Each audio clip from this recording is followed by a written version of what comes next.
Hey Vsauce, I'm Jake and I'm sitting on the floor right now because I am currently traveling with the smallest tripod ever. But that's okay because we are going to get ready to app all. I need to tell you something. I have a crush. An incredibly fun and difficult puzzle game. It has a bit of a Tetris feel as you race to clear matching colors before they fill up the screen.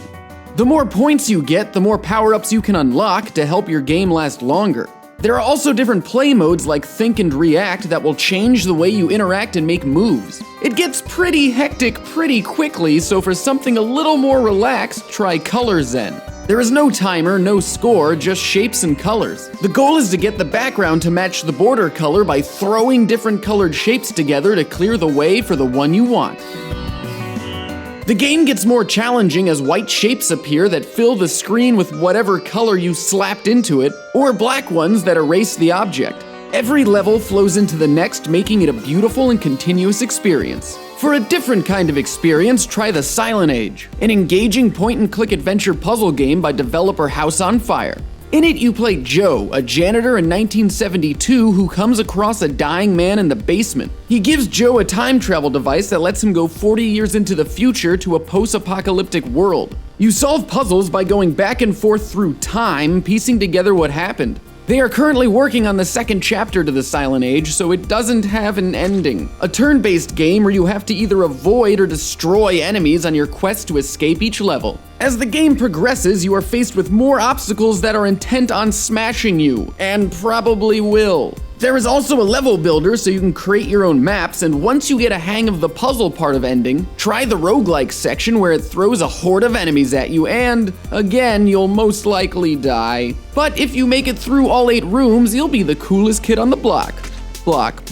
You have to put the blocks into a straight line, which seems easy enough, except the number of moves you can make are extremely limited, so you have to be really thoughtful when putting the pieces together. The game throws in barriers and different colored blocks that you have to swap, creating a really fun and challenging 240 puzzles. For something with a bit more dimension, try Monster Cube. Every round gives you a randomly generated cube that you have to solve by moving and manipulating it before time runs out. You can break more blocks by doing combos, and the monsters are just so cute. Oh, you're the cutest.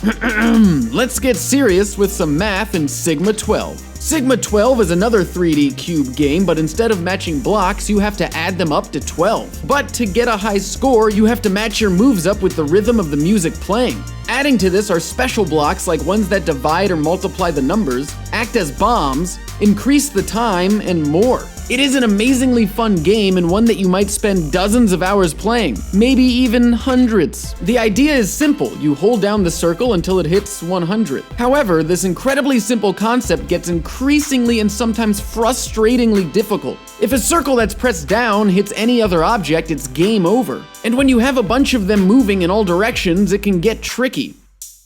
Some circles are connected and have to be tapped at the same time. There are spinning blades that remove all your points, and even ciphers to try and solve. As you progress through the over 100 levels, your finger and brain reflexes will hit perfection. A game where you have to slice a shape to fit the given outline. Each puzzle is randomly generated, so you will always get a new shape every time. There are also a few different play modes that let you rotate or rescale a shape to add more difficulty. For something as challenging as it is beautiful, try this episode's App of the Week.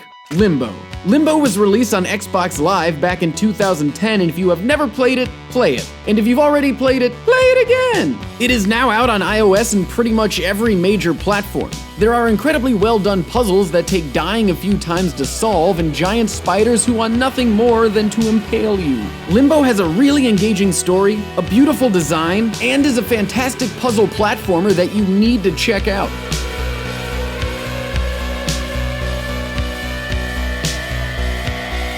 Links to all the apps can be found in the description below. I'm Jake, I'm gonna get off the floor now, and as always, thanks for watching.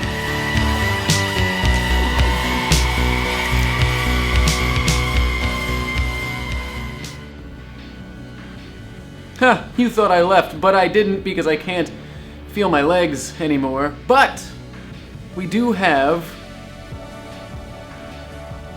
bonus apps.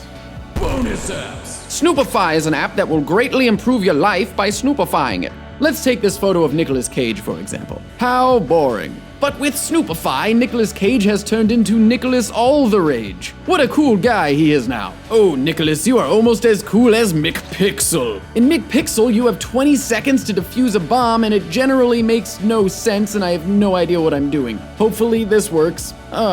What a load of QWOP. The infamous Flash game from 2008 is finally out for Android, and it is just as insanely frustrating as ever. Your goal is to get this athlete to the finish line by controlling every movement of his legs. Come on, big guy, you can do it. No, no, no!